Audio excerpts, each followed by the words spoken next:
ঠাকুর। আমি ভিক্ষা করে ফিরিতেছিলাম গ্রামের পথে পথে, তুমি তখন চলেছিলে তোমার স্বর্ণরথে। অপূর্ব এক স্বপ্ন সম লাগিতেছিল চক্ষে মম।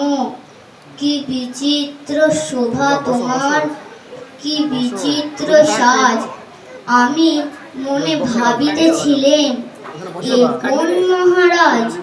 আজি শুভক্ষণে রাত পোহালো, ভেবেছিলেম তবে আজ আমারে দাঁড়ে দাঁড়ে ফিরতে নাহি হবে। বাহির হতে নাহি হতে কাহার দেখা পেলেম পথে।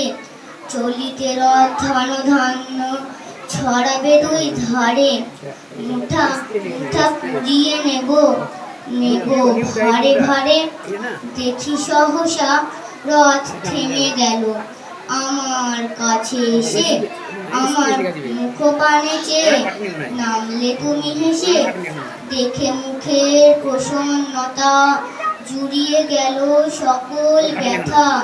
হেনকালে কিসের লাগি তুমি অকস্মাৎ আমায় কিছু দাও গো বলে বাড়িয়ে দিলে হাত। মরি এ কি কথা রাজাধিরাজ, আমায় দাও গো কিছু।